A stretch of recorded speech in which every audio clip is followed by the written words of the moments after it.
Assalamualaikum warahmatullahi wabarakatuh. Alhamdulillah wassalatu wassalamu ala Rasulillah wa ala alihi wa ashabihi wa man walah. Asyhadu an la ilaha illallah wahdahu la syarika lah wa asyhadu anna Muhammadan abduhu wa rasuluhu la nabiyya ba'dah. Amma ba'd, anak-anak sekalian yang semoga dirahmati oleh Allah Subhanahu wa taala. Insyaallah kita akan melanjutkan materi kita dari mata pelajaran hadis. Kita ambil pembahasannya dari kitab Umdatul Ahkam karangan Al-Imam Abdul Ghani Al-Maqdisi rahimahullahu taala. Kita masih dalam pembahasan kitabun nikah dan kita sampai pada bab as-shadaq. Ya, bab as-shadaq atau mahar. Itu mahar bagi calon istri atau mahar bagi mempelai wanita. Tayyib, di sini hadis yang pertama yaitu hadis yang ke-320 dari kitab ini. Disebutkan an Anas bin Malik radhiyallahu anhu, dari sahabat Anas bin Malik radhiyallahu anhu, anna Rasulullah sallallahu alaihi wasallam ataqa Safiyyah. Bahwasanya Rasulullah sallallahu alaihi wasallam dahulu membebaskan Safiyyah, ya Safiyyah binti Huyai, membebaskan dari perbudakan, wa ja'ala itqaha sadaqaha, dan menjadikan pembebasan tersebut sebagai mahar bagi Safiyyah. Ya, sebagai mahar bagi Safiyyah, karena setelahnya kemudian Safiyyah dijadikan istri oleh Rasulullah sallallahu alaihi wasallam. Ya. Di mana Safiyyah di sini? Ya, Safiyyah bintu Huyai Safiyyah bintu Huyai bin Akhtab radhiyallahu anha. Beliau merupakan salah seorang tawanan dari kaum Yahudi ketika Rasulullah sallallahu alaihi wasallam dan para sahabat mengepung Yahudi Bani Quraidah yang melakukan pengkhianatan dalam perang Ahzab, ya perang Khandaq, di mana Bani Quraidah yang tinggal di dalam kota Madinah, mereka mengkhianati kaum muslimin. Ya, mengkhianati kaum muslimin dengan memberikan jalan bagi kaum musyrikin dan tentara gabungan mereka dari musuh-musuh Allah untuk bisa memasuki kota Madinah. Ya, setelah itu, setelah perang Khandaq selesai, perang Ahzab selesai, kemudian Rasulullah mendapatkan kabar bahwasannya orang-orang Yahudi Bani Quraidah itu melakukan pengkhianatan, maka akhirnya kemudian Rasulullah SAW langsung memerintahkan kepada para sahabat untuk mengepung orang-orang Bani Quraidah, orang-orang Yahudi Bani Quraidah. Kemudian akhirnya mereka pun dikepung, dan mereka menyerahkan diri. Akhirnya mereka semua ditawan oleh Rasulullah SAW. Ya, maka untuk anak-anak dan perempuannya itu dijadikan sebagai budak. Ya, termasuk di sini yang ditawan adalah bapak dari Safiyyah, yaitu Huyai bin Akhtab, yang dia merupakan salah satu tokoh tokoh besar orang-orang Yahudi dari kalangan Bani Nadir. Ya, dari kalangan Bani Nadir. Yahudi Bani Nadir yang juga ikut mempengaruhi orang-orang Bani Quraidah untuk mengkhianati kaum muslimin. Akhirnya kemudian orang-orang Bani Quraidah, laki-lakinya kemudian dihukum mati oleh Rasulullah SAW karena telah berbuat suatu perbuatan yang menyebabkan kaum muslimin hampir saja mendapatkan kekalahan, dikalahkan oleh pasukan gabungan dari kaum musyrikin. Akhirnya kemudian mereka dihukum mati, termasuk juga bapak dari Safiyyah, yaitu Huyai bin Akhtab. Dia juga dihukum mati akhirnya. Nah, setelah itu kemudian Safiyyah masih berstatus sebagai budak. Kemudian Rasulullah SAW ingin memuliakan Safiyyah, karena Safiyyah tentunya dikenal sebagai wanita yang memiliki kedudukan, memiliki kemuliaan di kaumnya, di tengah-tengah orang-orang Yahudi, karena dia merupakan putri dari salah satu tokoh orang Yahudi. Akhirnya Rasulullah SAW kemudian membebaskan Safiyyah, dari perbudakan dan menjadikan pembebasan tersebut sebagai mahar bagi Safiyyah yang kemudian diperistri oleh Rasulullah sallallahu alaihi wasallam, dan akhirnya Safiyyah pun masuk Islam. Ya, Safiyyah pun masuk ke dalam agama Islam dan akhirnya menjadi salah satu ummul mukminin, salah satu istri-istri Rasulullah sallallahu alaihi wasallam. Ya, maka beberapa faidah yang bisa kita ambil dari hadis ini. Yang pertama, itsbatu fadli Safiyyah binti Huyai bin Akhtab radhiyallahu anha wa annaha ummul mukminin. Ya, tetapnya keutamaan bagi Safiyyah binti Huyai bin Akhtab radhiyallahu anha, dan bahwasanya beliau salah satu dari ummul mukminin, salah satu dari istri Rasulullah sallallahu alaihi wasallam, walaupun beliau sebelumnya merupakan putri dari salah seorang tokoh Yahudi yang sangat besar permusuhannya kepada Rasulullah sallallahu alaihi wasallam. Ya.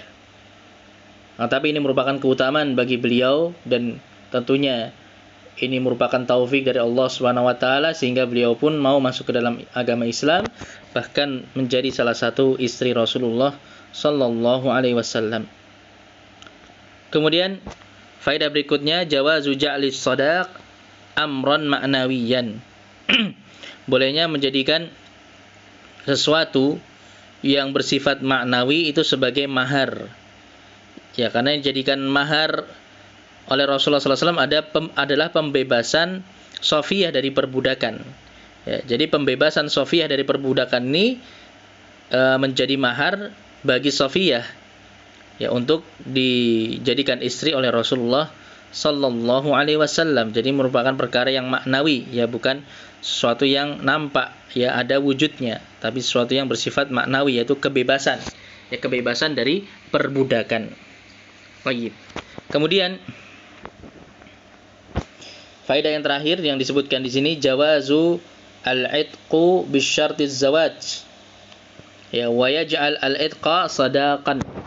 Bolehnya, ya, membebaskan seorang budak dengan syarat nanti setelahnya dia akan dinikahi dan menjadikan pembebasan tadi sebagai maharnya.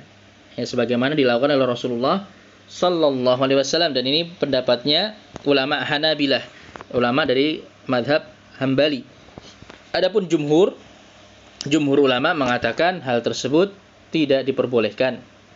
Ya, hal tersebut tidak diperbolehkan. Artinya perkara ini merupakan kekhususan bagi Rasulullah sallallahu alaihi wasallam dan ini tidak diperuntukkan untuk kaum muslimin secara umum. Ya, jadi ada perselisihan pendapat di kalangan para ulama terkait perkara ini. Nah, yang jelas di sini, ya, bahwasanya Rasulullah sallallahu alaihi wasallam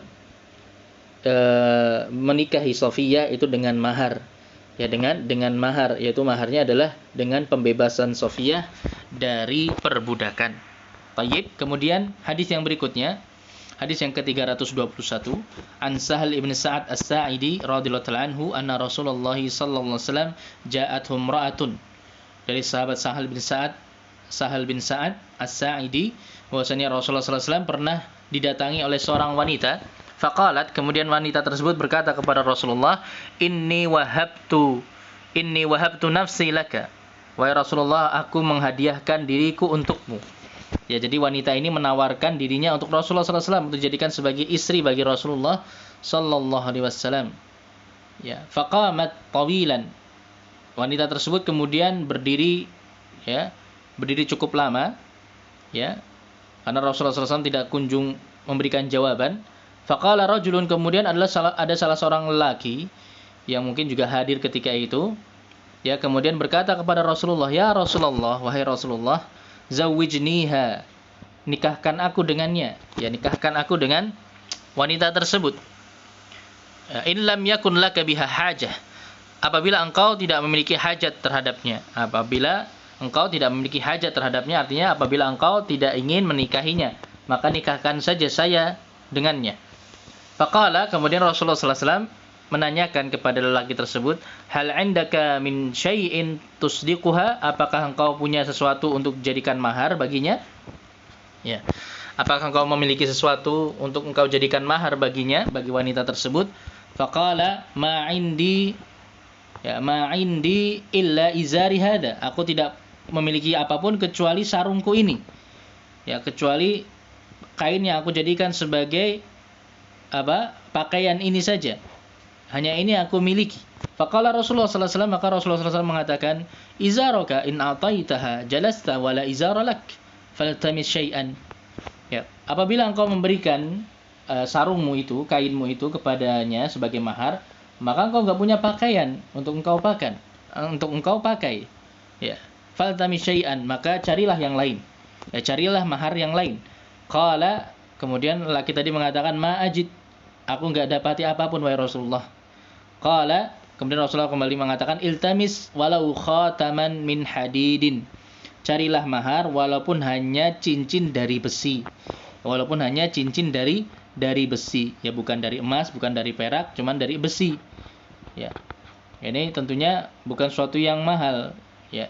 Faltamasa, kemudian laki tadi mencarinya, falam yajid syai'an, akan tapi tetap laki-laki tersebut tidak mendapati apapun untuk dijadikan sebagai mahar. Faqala Rasulullah sallallahu alaihi wasallam, maka Rasulullah sallallahu alaihi wasallam mengatakan, hal ma'aka syai'un minal Qur'an? Apakah engkau memiliki hafalan Al-Qur'an? Ya, apakah engkau memiliki hafalan Al-Qur'an? Qala na'am. Laki tadi mengatakan na'am. Ya wahai Rasulullah. Faqala Rasulullah sallallahu alaihi wasallam, maka Rasulullah sallallahu alaihi wasallam mengatakan, ya, zawwajtukaha bima ma'aka minal Qur'an. Aku nikahkan engkau dengannya, dengan wanita tersebut, ya, dengan mahar hafalan Al-Qur'an yang engkau miliki. Hafalan Al-Qur'an yang engkau miliki. Baik, ini hadis yang kedua dari bab ini diriwayatkan oleh Imam Bukhari dan Imam Muslim. Tadi hadis yang pertama tadi juga diriwayatkan oleh Imam Bukhari dan Imam Muslim. Nah, beberapa faedah yang bisa kita ambil dari hadis ini. Yang pertama,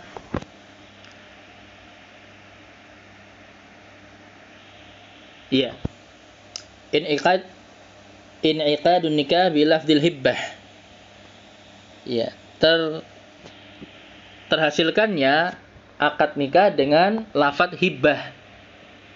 Dengan lafadz hibbah tadi menghadiahkan dirinya. Ya, tadi kan wanita tersebut mengatakan menghadiahkan dirinya kepada Rasulullah, artinya ingin menawarkan untuk dinikahi oleh Rasulullah sallallahu alaihi wasallam. Ini pendapatnya jumhur. Ya, wa bi istadalla jumhur ahli ilm. Adapun ulama Syafi'iyah, ya, dan sebagian ahli fikih, sebagian fuqaha mengatakan la yasih dzalika khasun bin Nabi sallallahu alaihi wasallam. Itu tidak sah, tidak benar, tidak boleh. Ya, karena hal tersebut hanya khusus bagi Nabi Muhammad sallallahu alaihi wasallam. Dan memang bahwasannya menikah dengan dihadiahkan, ya, dihadiahkan, seorang wanita menghadiahkan dirinya untuk dinikahi itu hanya khusus bagi Rasulullah sallallahu alaihi wasallam. Adapun bagi umatnya secara umum maka itu tidak diperbolehkan. Ini pendapat yang lebih kuat, ya. Ini pendapat yang lebih kuat. Wallahu a'lam. Kemudian al-mar'u idza 'uridat 'alaihi imra'atun liyatazawwaja minha jaza lahu an la yarghabu fiha. Ya, seorang laki-laki apabila dia ditawarkan atau ditawari dengan seorang wanita untuk dia nikahi, ya, ditawarkan dengan seorang wanita yang untuk dia nikahi, apabila dia tidak ingin menikahinya, maka boleh baginya untuk menolaknya. Ya, boleh baginya untuk menolaknya. Kalau memang dia tidak memiliki keinginan terhadap wanita tersebut. Ya, kalau memang tidak cocok baginya. Sebagaimana Rasulullah SAW, ya, beliau beliau tidak menanggapi tawaran dari wanita tadi, tapi beliau tidak langsung menolak, tapi beliau berdiam terlebih dahulu. Ya, beliau diam selama beberapa waktu hingga ada seorang laki-laki yang akhirnya menawarkan dirinya untuk menikah dengan wanita tersebut. Kemudian faedah yang lainnya, jawazu 'ardil mar'ah awwaliha az-zawaj minar rajul as-salih. Bolehnya seorang wanita untuk menawarkan dirinya atau walinya menawarkan seorang wanita, ya, walinya menawarkan seorang wanita yang berada di bawah perwaliannya untuk dinikahi oleh lelaki yang saleh. Ya, oleh lelaki yang saleh. Jadi boleh, ya, bagi wanita untuk menawarkan dirinya, atau istilahnya dia memberitahukan kepada seorang laki yang dianggap saleh, ya, dia menawarkan apakah laki-laki tersebut mau menikahinya. Ya, maka ini bukan aib, ini sebuah perkara yang diperbolehkan dalam syariat. Ya, kalau memang seandainya ini perkara yang mendatangkan kemaslahatan, maka tentunya ini perkara yang baik, ya. Jadi bagi akhwat itu boleh saja kemudian menawarkan dirinya kepada seorang ikhwan yang dia anggap sebagai ikhwan yang saleh, yang bagus agamanya, ya, yang mungkin dia sudah memiliki kecenderungan kepada lelaki tadi, ya laki-laki ikhwan tadi, karena agamanya, maka boleh kemudian dia menawarkan dirinya untuk dinikahi, tapi tentunya dengan cara yang baik, ya, dengan cara yang baik, ya. Jadi bisa melalui walinya, ya, walinya yang menyampaikan kepada laki tersebut, atau mungkin menyampaikan secara langsung tapi dengan cara yang baik tentunya, yang tidak menimbulkan fitnah. Tayyib, kemudian berikutnya, iya, faedah berikutnya, man arada an khidbatin imra'atin fa innahu hina idzin yajuzu li ghairihi an yataqaddama li khidbatiha. Ya, apabila ada seorang laki-laki yang kemudian dia mundur dari mengkhidbah seorang wanita, jadi dia mundur, ya, tidak jadi untuk melamar seorang wanita, maka ketika itu boleh bagi lelaki lain untuk maju untuk melamar wanita tersebut, ya, sebagaimana terjadi tadi pada Rasulullah SAW dan seorang lelaki yang kemudian menawarkan dirinya untuk menikahi wanita yang mendatangi Rasulullah SAW. Tayyib, kemudian faedah yang lainnya, waqad istadalla ta'ifatun bihadzal hadits ala itsbati wilayatin Nabi sallallahu alaihi wasallam li nisa'il ummah. Ya. Hadis ini dijadikan dalil bagi sebagian ulama untuk menetapkan bahwasannya Rasulullah sallallahu alaihi wasallam memiliki perwalian bagi seluruh wanita kaum muslimin. Jadi Rasulullah SAW boleh menjadi wali bagi seluruh wanita kaum mukminin. Sebagaimana tadi Rasulullah SAW menikahkan langsung wanita tersebut dengan laki-laki tadi, ya, beliau yang menjadi walinya. Wa qala akharun, sedangkan ulama lainnya mengatakan in annatil kal mar'ah laisa laha wali. Ya, hal tersebut dikarenakan wanita tersebut tidak memiliki wali. Ya, tidak memiliki wali sehingga Rasulullah SAW yang menjadi walinya. Jadi kalau masih memiliki wali, maka seharusnya walinya tadi yang menikahkannya, ya, bukan Rasulullah sallallahu alaihi wasallam. Ya, ini pendapat yang lainnya. Tayyib. Kemudian faedah yang lainnya, dalil ala ishtiratis shadaq fi nikah. Hadis ini menjadi dalil bahwasannya menikah itu disyaratkan padanya ada mahar, ya, harus ada mahar. Ini salah satu syaratnya.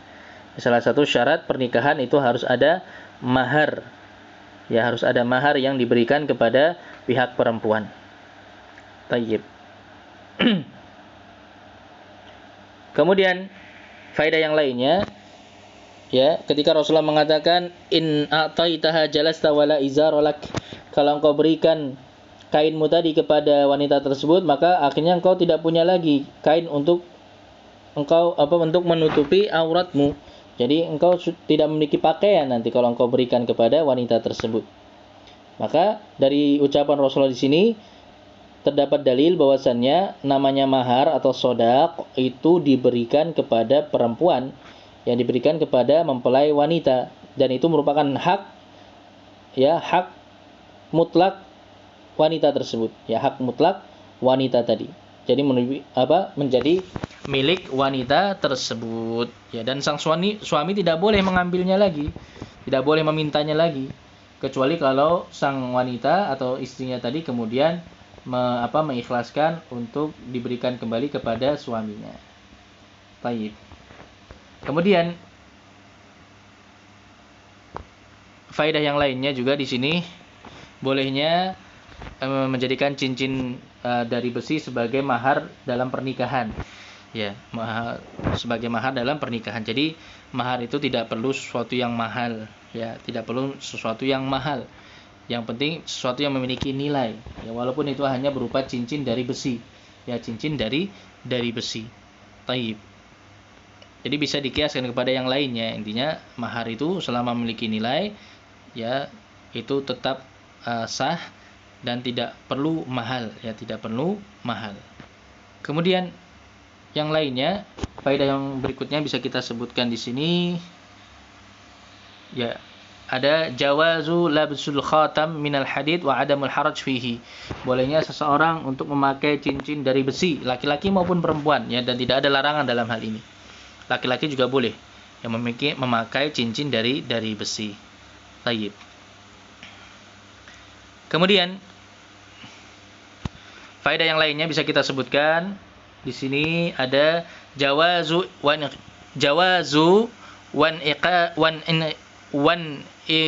iqadun nikah. Jawazu wan iqadun nikah idza kana mahru dzalika nikah bil ma'na alladhi yakunu fi sadril insan. Ya bolehnya dan sahnya pernikahan apabila mahar tadi berupa sesuatu yang bersifat maknawi yang ada di dada seorang manusia, yaitu contohnya tadi berupa hafalan Al-Qur'an yang dimiliki oleh lelaki tersebut, yaitu yang dijadikan sebagai maharnya. Padahal itu kan sesuatu yang bersifat maknawi. Ya tidak ada wujudnya, sesuatu yang bersifat maknawi, tapi diperbolehkan sebagai mahar bagi pernikahannya tadi. Nah, ini menurut sebagian pendapat ulama. Ya, wa qala ta'ifatun wa humul jumhur, adapun jumhur ulama mengatakan la yasih mithlu dzalik. Hal tersebut tidaklah sah. Ya, tidaklah sah.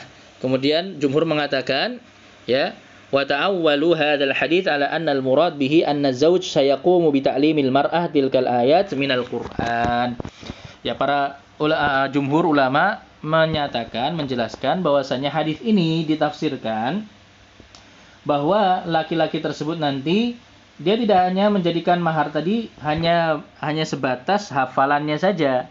Jadi hanya sekedar hafalan yang dia miliki, hafalan Al-Qur'an yang dia miliki, tidak hanya sekedar hafalan dia punya hafalan, ya, punya hafalan dari Al-Qur'an. Tapi yang sebenarnya dijadikan mahar adalah berupa pengajaran, ya, pengajaran. Jadi wanita tersebut nanti akan diajarkan tentang hafalan Al-Qur'an, yaitu ayat-ayat Al-Qur'an yang telah dia hafal, yang telah dia pahami, kemudian diajarkan kepada istrinya nanti. Itu yang menjadi mahar yang sesungguhnya. Jadi intinya ada sesuatu yang bermanfaat, ya, yang ada manfaatnya bagi mempelai wanita.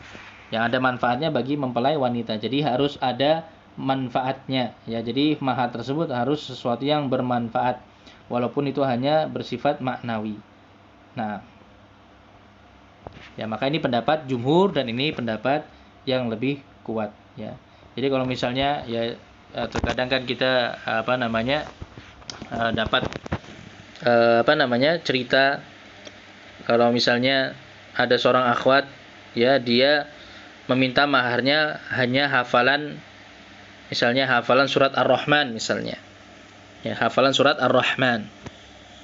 Ya, maka kalau menurut pendapatnya jumhur, kalau hanya sekedar hafalan surat Ar-Rahman yang dimiliki oleh sang ikhwan, maka ini belum sah, ya, kecuali nanti setelah pernikahan, setelah menikah, sang laki, ya, ikhwan ini kemudian mengajarkan surat Ar-Rahman kepada istrinya. Yang ini menjadi mahar bagi istrinya tadi. Jadi tidak hanya sekedar ikhwannya tadi hafal surat Ar-Rahman begitu saja, tapi dia harus nanti mengajarkan surat Ar-Rahman tadi kepada istrinya. Ya, diajarkan, ya, tafsirnya, ya, kandungannya, ya. Jadi dia harus benar-benar paham tentang surat Ar-Rahman, jadi tidak hanya sekedar menghafal saja. Ya, maka ini yang lebih selamat, pendapat ini yang lebih selamat. Jadi intinya sang wanita tetap harus mendapatkan suatu manfaat dari mahar tersebut. Tayyib, wallahu a'lam bissawab. Mungkin ini yang bisa kita pelajari pada kesempatan hari ini. Mudah-mudahan bermanfaat dan bisa dipahami. Alhamdulillahirabbil alamin wa sallallahu wasallam ala nabiyyina Muhammadin wa ala alihi wa ashabihi ajma'in. Subhanakallahumma bihamdik asyhadu an la ilaha illa anta astaghfiruka wa atubu ilaik. Wassalamualaikum warahmatullahi wabarakatuh.